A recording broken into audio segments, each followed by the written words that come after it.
terminando este encuentro, yo les comento un poco quién soy. Como mencionaba, soy asesor de la Cooperativa Telefónica,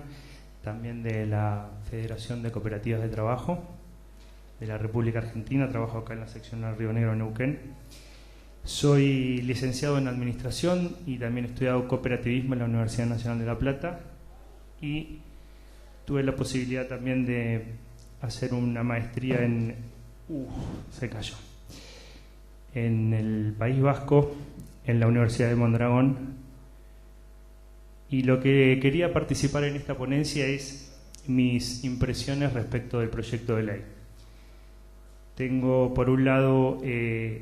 voy a comenzar con los aspectos que yo considero positivos en términos generales, posteriormente en términos específicos, y finalmente no para decir o considerar aspectos negativos, pero sí cuestiones que considero que deberían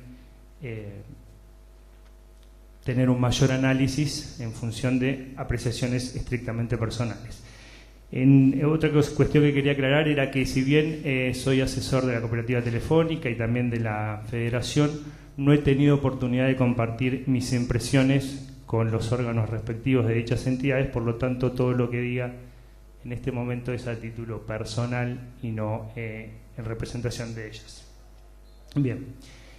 voy a comenzar. En cuanto a los aspectos generales que considero positivos del proyecto de ley, en primer lugar, el proyecto en sí mismo, es decir, que estemos debatiendo sobre un proyecto de ley de la economía social, me parece sumamente necesario y apropiado en función de la realidad del sector. También voy a hacer una breve comentario. Solamente voy a hablar del tema cooperativas. No tengo experiencia concreta en tema de mutualismo, por lo tanto en la parte o el apartado concreto de mutuales no me voy a referir, y quizás alguna persona vinculada con el sector específico pueda hacer sus comentarios. En segundo lugar, otro aspecto que considero positivo es el debate, los foros y la discusión y el análisis, lo cual nos permite participar y ser protagonistas en la redacción de la normativa que posteriormente va a regir nuestro funcionamiento. Por lo tanto, también celebro esta posibilidad de que todo el movimiento cooperativo y mutual pueda opinar en estos foros regionales sobre la sanción o sobre este proyecto de ley. En tercer lugar, también considero positivo la incorporación de legislación específica o de cuestiones específicas y articulado, vinculado con determinados tipos de cooperativa, como pueden ser las de trabajo, vivienda, crédito y seguros. Tampoco voy a hacer, y en el caso de la cooperativa de trabajo, que si bien vengo vinculado, como decía anteriormente, con la Federación, no voy a hacer mención respecto a todo lo que tiene que ver, más allá de que se ha comentado, si la propia Federación tiene un análisis específico que ha hecho del proyecto de ley. Ya lo va a presentar seguramente la persona que se ha encargado de analizarlo y que se ha debatido en un encuentro que ha tenido la Federación. Por lo tanto, no voy a hacer mención específica, sino que me voy a referir al articulado en carácter general, pero sí me parece importante, independientemente de la opinión concreta sobre lo que dice la legislación en esos puntos, que haya cuestiones concretas que, por ejemplo, en el caso de la cooperativa de trabajo anteriormente o actualmente están incluidas en lo que es resoluciones emitidas por la autoridad de aplicación, y en este caso pasarían a formar parte del cuerpo legislativo. Quizás también comparto la opinión que en el caso de cooperativa de trabajo sea necesaria una legislación específica y no un apartado propio de la ley, pero como les decía, todo eso ya la propia Federación se encargará de exponer en el foro sus conclusiones sobre la materia. En cuarto lugar, también considero positivo la creación de nuevas figuras asociativas, adaptando la legislación a las necesidades actuales del sector, entre ellas las cooperativas Mercosur, las entidades especialmente protegidas, el tema de contemplar la figura de la empresa recuperada como un tipo específico, y también las cooperativas simplificadas, con observaciones y quizás impresiones sobre cada una de ellas, pero que me parece que corresponde también escuchar a los referentes de las empresas recuperadas, a los referentes de las empresas de cooperativas de trabajo, que manifiesten el punto de vista en función de que son ellos quienes llevan adelante la actividad en el día a día con ese tipo de figuras. En quinto lugar, como aspecto positivo también de carácter general, considero la ampliación y la mayor especificación de formatos de integración cooperativa de carácter gremial, a partir de la creación de figuras como uniones de cooperativas y las federaciones y confederaciones por rama y de carácter geográfico. Esto también vinculado con el sexto punto, que considero muy positivo respecto a la creación de la figura del grupo económico cooperativo. Y en esto hago una especial mención porque hasta en la actualidad tenemos un gran desarrollo de figuras de integración de segundo y ulterior grado de carácter gremial, FECOTRA, FECOES, el mismo Cooperar como confederación, pero que básicamente tratan de defender intereses del sector, lo cual es válido.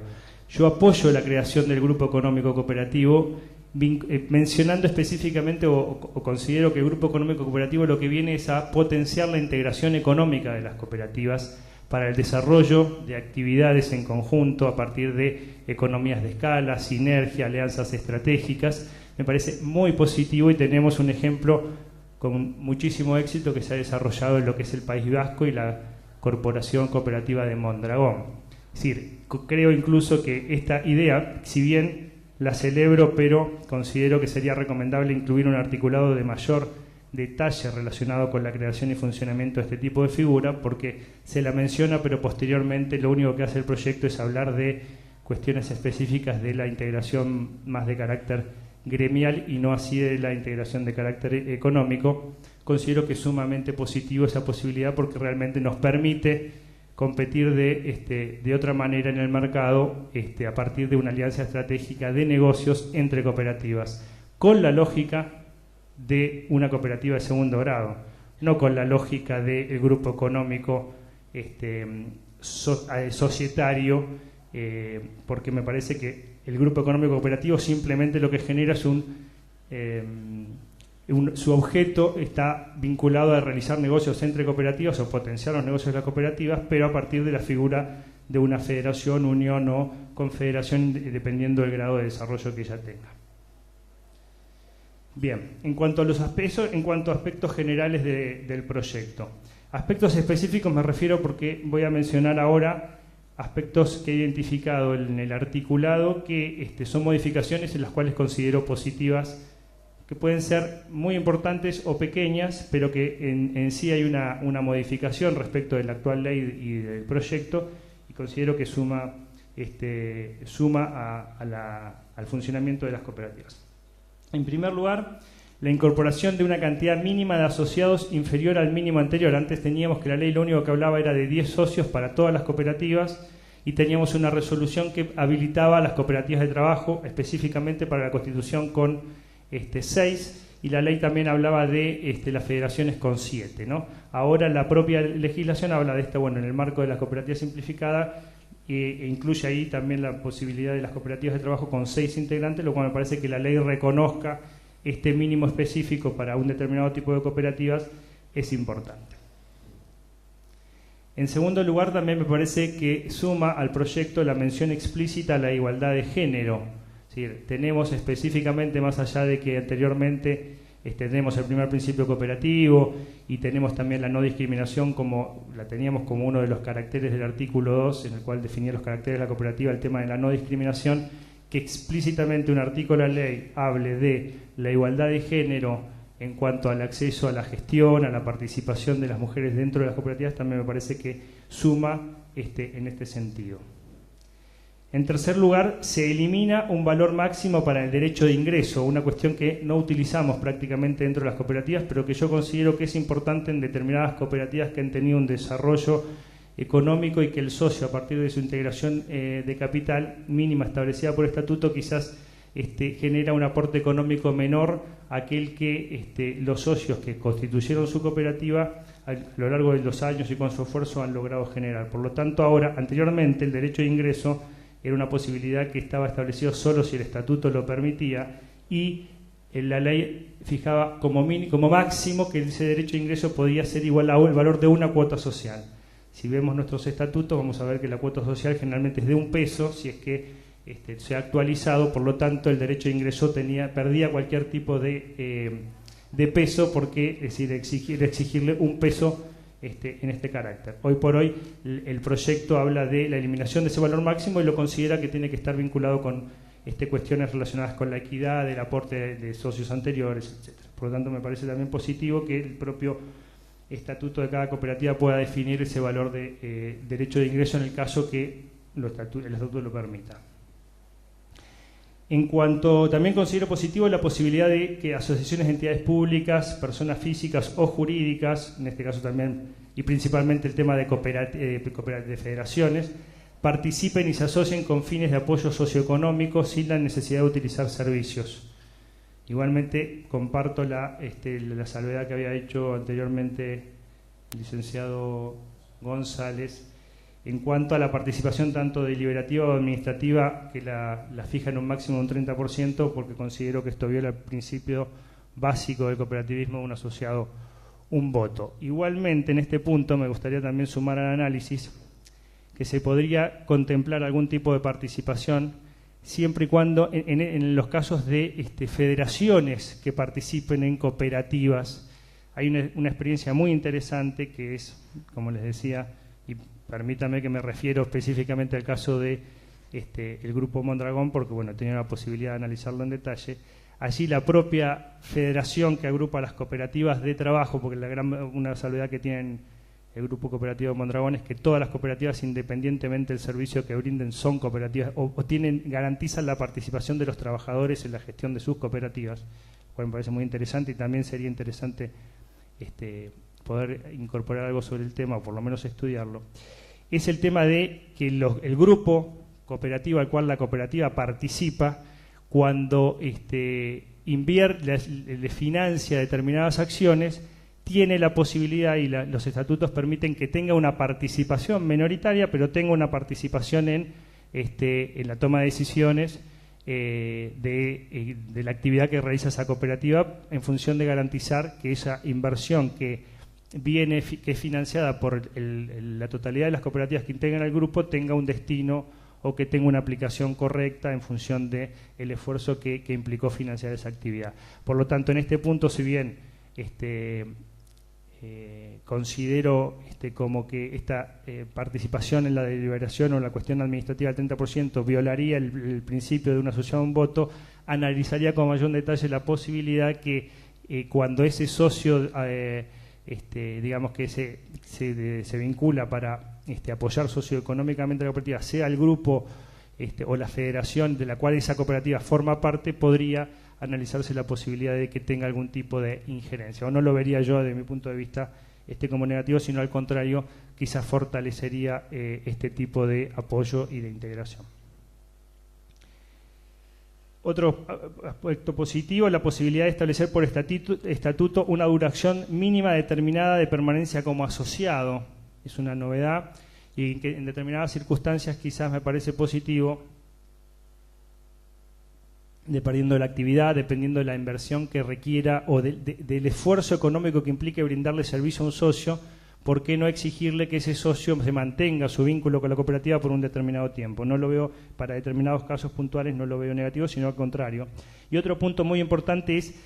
la obligación, incluye el proyecto, la obligación de utilizar los servicios para mantener la calidad de socio. Y esto nos pasa, y por eso digo en el caso de las cooperativas de servicios públicos, donde tenemos socios que no utilizan el servicio, pero toman decisiones y tienen injerencia porque son socios y porque la actual ley manifiesta que el uso del servicio es un derecho del socio, no una obligación. Entonces, que se transforme en una obligación el mantener la calidad de socio para la utilización del servicio para mantener la calidad de socio, no lo veo mal, por ejemplo, en el caso específico de cooperativas de servicios públicos,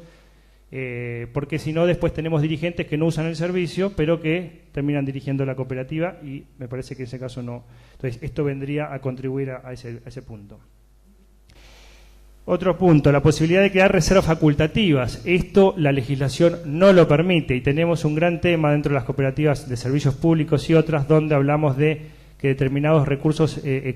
o porcentaje de los excedentes decimos que se vaya a capitalización. Hoy la ley dice que previo a la constitución de las reservas que establece el artículo 42, lo que queda se debe distribuir entre los socios en proporción al uso del servicio social, o en efectivo, o en cuotas sociales, o en una combinación de ambas. La legislación actual, incluso hay una circular del año 76 que habla explícitamente de la prohibición de la creación de reservas facultativas. Por lo tanto, que esta ley lo permita, tenemos casos concretos donde podría la Asamblea, por supuesto, por mayoría, tomar la decisión de que parte de ese excedente que es propiedad de los socios, porque acá viene otro gran tema, que es el tema de el fin o no fin de lucro de las cooperativas. Yo considero que las cooperativas no persiguen un fin de lucro, tienen un fin de servicio, y eso está garantizado justamente en esa distribución de excedentes. Que los socios participen en proporción al uso del servicio social en los excedentes implica justamente la eliminación del lucro, porque ese sobrecosto que se le cobró al socio durante el ejercicio de la prestación del servicio, al momento de la distribución se extingue el lucro, porque el asociado en definitiva termina pagando por el servicio lo que el servicio le costó a la cooperativa brindárselo. Entonces ahí estamos eliminando el lucro, y no tenemos que confundir lucro con rentabilidad o con generación de excedentes. Apoyo la generación de excedente por parte de las cooperativas, el tema es qué hacemos con ese excedente. Por lo tanto, que ese conjunto de socios que contribuyó a generar ese excedente decida en forma conjunta y en asamblea la creación de una reserva facultativa que implica quitar de la masa de excedente repartible un determinado dinero que pasa a ser de propiedad de la cooperativa en su conjunto como persona jurídica para reinversión, para adquisición de activos, para lo que fuere, para el desarrollo de la cooperativa, también lo considero positivo y me parece que es un aporte importante de dicho proyecto. Otro aspecto también importante, el mayor detalle en la información que debe contener la memoria anual. Simplemente en este punto hay un artículo que establece un mayor detalle de lo que debería contener la memoria anual, facilitando de esta manera su redacción para aquellos cooperativas que recién se inician y generalmente dicen qué tengo que poner en la memoria anual, no sé qué poner en la memoria anual y hacen una memoria muy escueta. Esto contribuye, exigiéndole o detallando mayor información que debe contener, a su correcta redacción. También el incremento del porcentaje del excedente repartible destinado a educación cooperativa. En este caso el proyecto plantea que del 5% actual, en el caso de que la cooperativa invierta por sí misma dicho fondo, debe destinar el 10% de lo que es considerado excedente repartible a educación cooperativa, y hasta incluso también considero interesante la obligación de informar a la autoridad de aplicación respecto al plan de inversión para que no queden dudas que la inversión sea sobre educación cooperativa. Esto porque vemos la necesidad de formar cooperativistas dentro de nuestras cooperativas, ¿no? La cooperativa la formamos fácil llenando papeles y yendo al INAES. Lo que es difícil es que nuestros asociados sean verdaderos cooperativistas, sepan cómo funcionan las cooperativas, y la única manera de que tengamos cooperativistas dentro de nuestras cooperativas es a partir de la educación y la formación en cooperativismo. Por lo tanto, también celebro el incremento de dicho porcentaje. También me parece positivo la exigencia de una mayoría especial para la remoción de consejeros y síndicos. Sabemos que las asambleas de las cooperativas, las decisiones en asamblea se toman por la simple las mayorías de los presentes. En el caso concreto de una remoción de un consejero síndico, me parece bien que se exija una mayoría especial para que esto se produzca. También la exigencia de que las confederaciones de cooperativas deban reunir a 10 federaciones de al menos 10 provincias. Esto para garantizar la representatividad en estas organizaciones de tercer grado. Si no, estamos llenos de confederaciones o de entidades que en definitiva no terminan representando en mayoría al sector. Por lo tanto, en el caso de las confederaciones,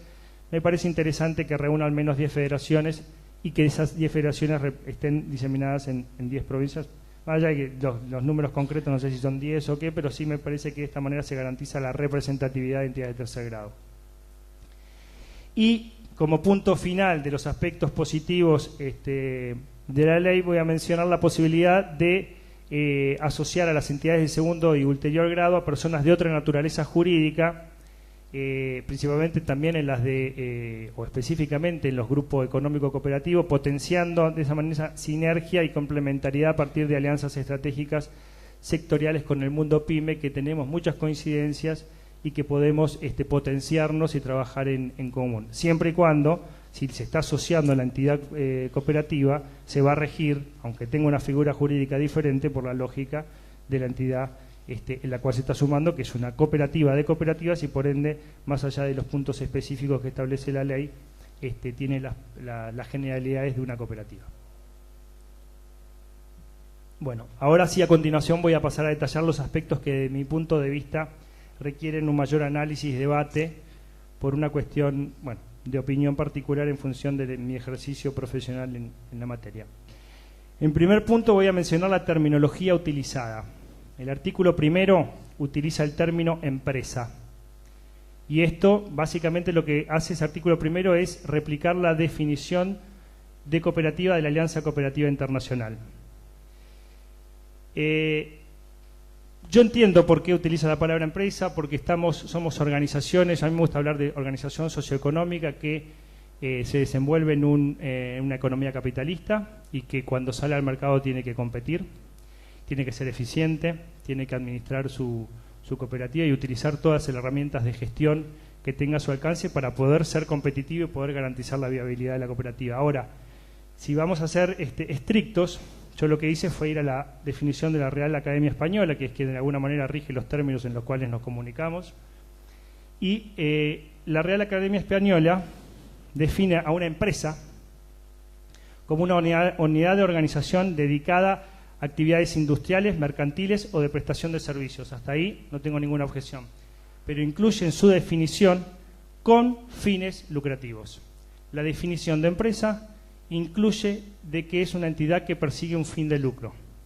Desde mi punto de vista, una cooperativa no persigue un fin de lucro, sino un fin de servicio, y cuando les explicaba anteriormente o mencionaba esta cuestión de la distribución de excedentes es justamente para eliminar ese lucro dentro de las cooperativas. Por lo tanto, me parece que ni la Alianza Cooperativa Internacional ni siquiera nuestra legislación específica debería utilizar un término que, por definición, incluye o nos define como entidades con fines de lucro. Esto parece una pequeñez, pero realmente si estamos hablando de nuestro marco normativo, utilizar un término que nos define como empresas lucrativas cuando estamos todo el día defendiendo de que somos entidades sin fines de lucro, me parece que sería importante por lo menos analizarlo. O cambiamos la definición de empresa y le ponemos con o sin fines de lucro, es decir, ahí tenemos que comunicarnos con la Real Academia Española, o utilizamos un término al cual a mí me gusta más hablar de organización socioeconómica. Perfecto. En segundo término, me parece que las cooperativas somos asociaciones de personas, no sociedades de capital. Esa es la distinción. Yo no soy abogado, pero me parece que claramente las cooperativas somos asociaciones de personas, por eso el principio de un asociado, un voto, porque el centro es la persona y no el capital que aporta la persona. Por eso el capital es un instrumento que es necesario, pero está subordinado a el capital, no es un instrumento muy necesario en las cooperativas, pero que no te da derecho ni en la propiedad, ni en la toma de decisiones, ni en la distribución de los excedentes. Por lo tanto, me parece que el proyecto incluye, en muchas veces, habla de sociedad cooperativa, o sociedades cooperativas, o de socio, y me parece que deberíamos ser estrictos en ese punto de hablar de que somos asociaciones. Porque aparte, volvamos de vuelta, artículo 1, habla de que son asociaciones de personas que se unen voluntariamente para satisfacer sus necesidades y aspiraciones económicas, sociales y culturales comunes por medio de una empresa. No me gusta ese término, yo pondría por medio de una organización socioeconómica democráticamente gestionada. Por lo tanto, somos asociaciones, no tenemos fin de lucro, por lo tanto me parece que no deberíamos utilizar ni el término empresa ni el término sociedad o socio en el articulado de la ley. Ahora paso a otros casos puntuales, del cual considero que se debería realizar también mayor análisis. Para el caso de las cooperativas de servicios públicos, la nueva legislación establece la obligación de prestar servicio a no socios, ya sea el Estado o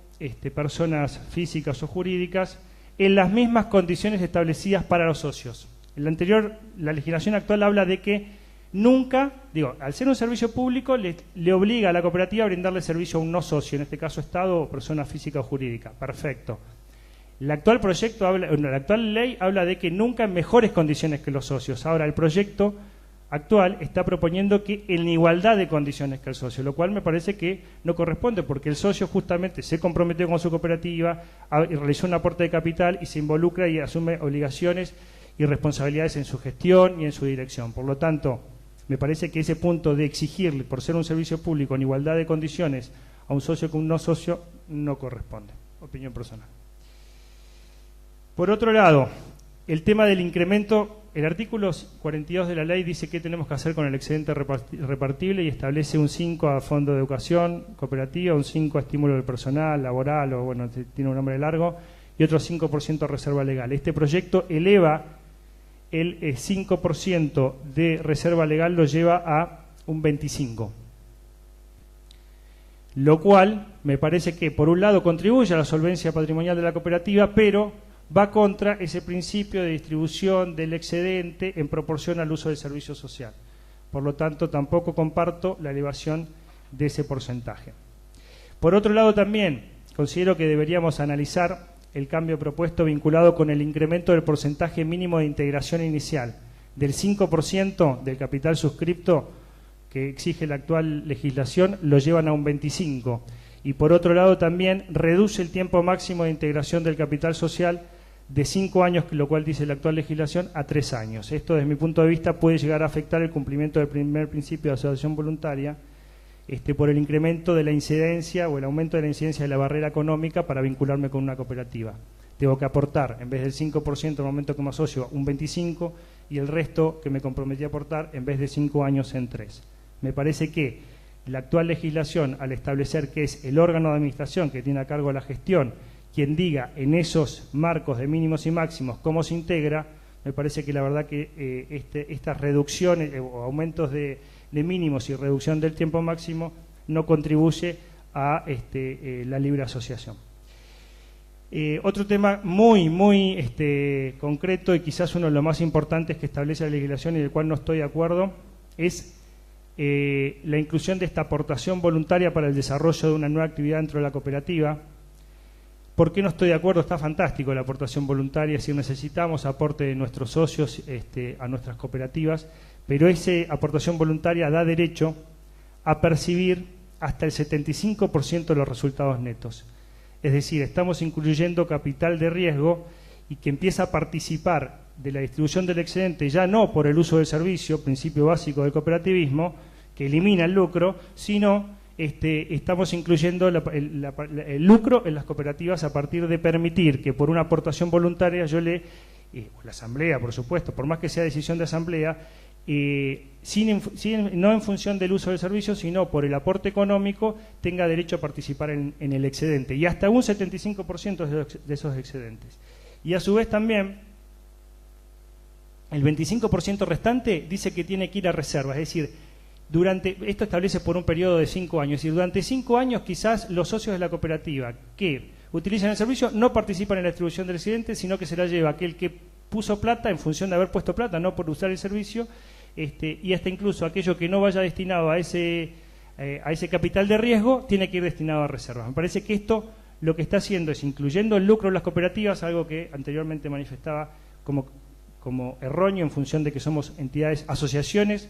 de personas que buscan un fin de servicio y no de lucro, y por otro lado le estamos abriendo la puerta al Estado para que nos cobre impuestos a las ganancias. Ya Scioli lo ha hecho 20 veces, ha intentado, y con nuestros argumentos de no fin de lucro, de asociación de personas, de fin de servicio, hemos logrado evitar que nos cobren impuestos a las ganancias. Si nuestra legislación incluye la posibilidad de incluir capital de riesgo en las cooperativas, le abrimos la puerta al Estado para que nos cobre con todo derecho impuestos a las ganancias a los excedentes generados por la cooperativa. Bien,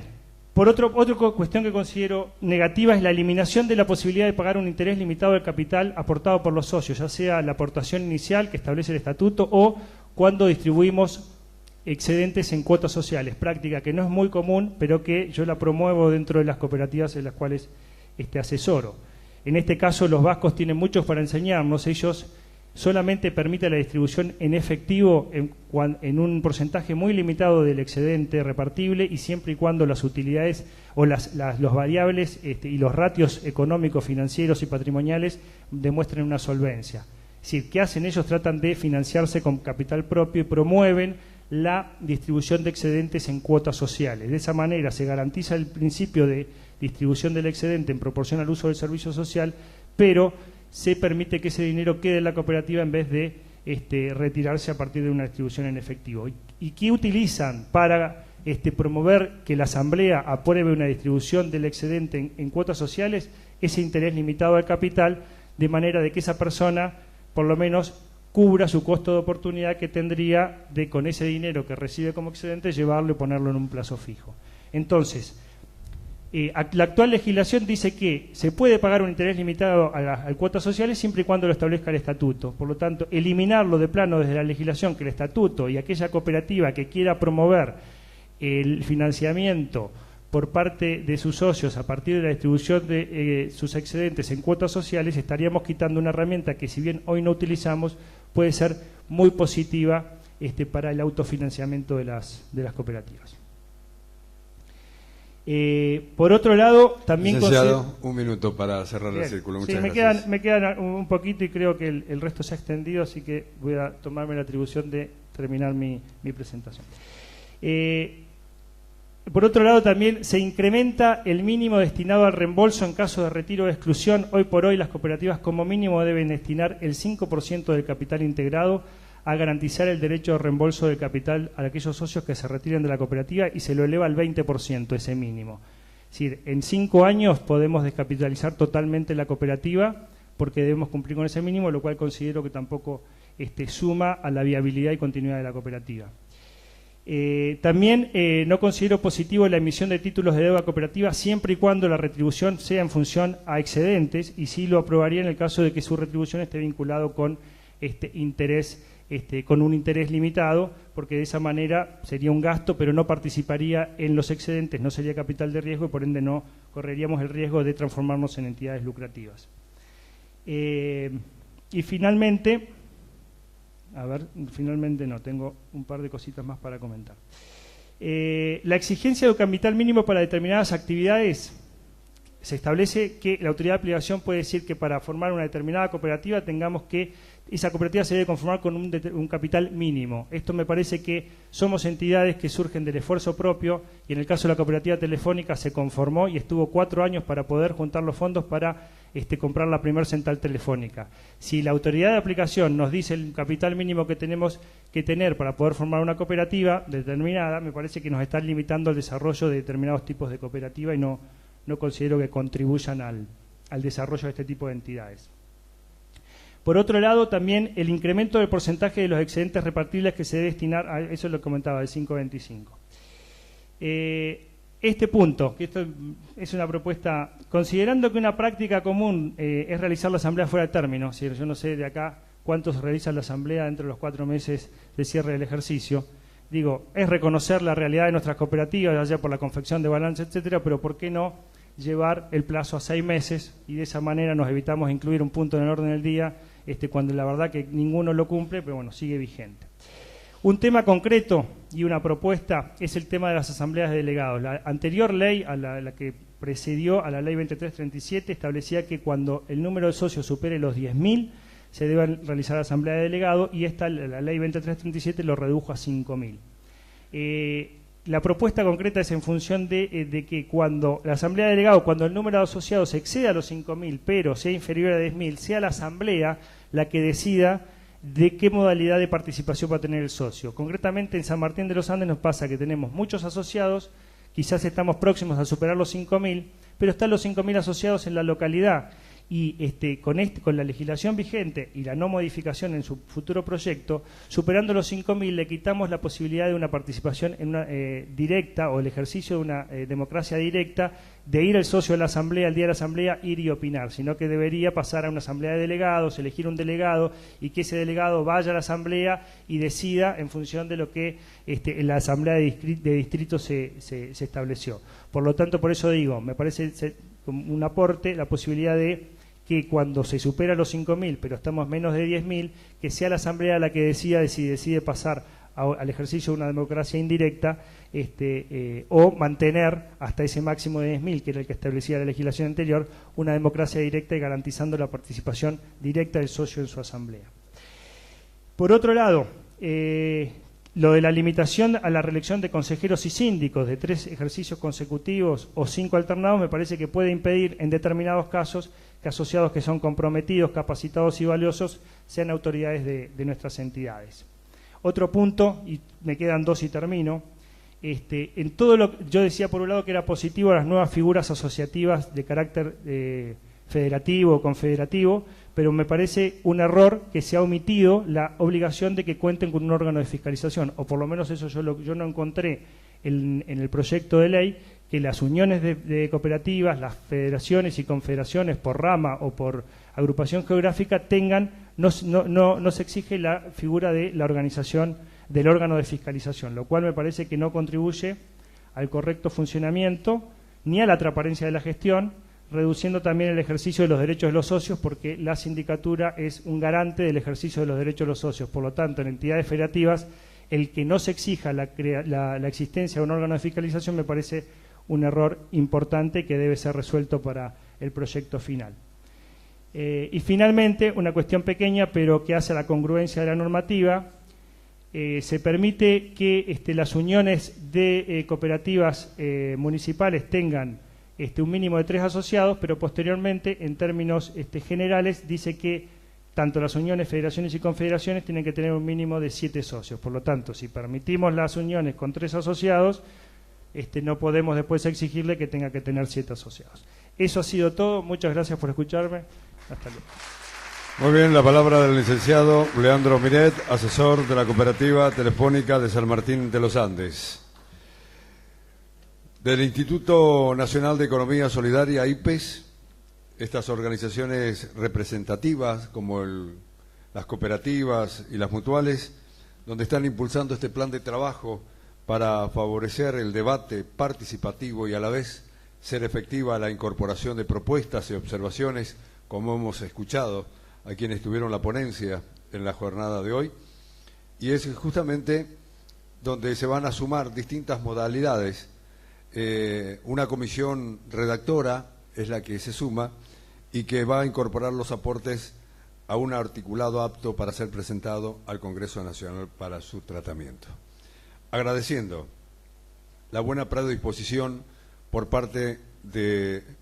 directivos del aula magna de la Universidad Nacional del Comahue,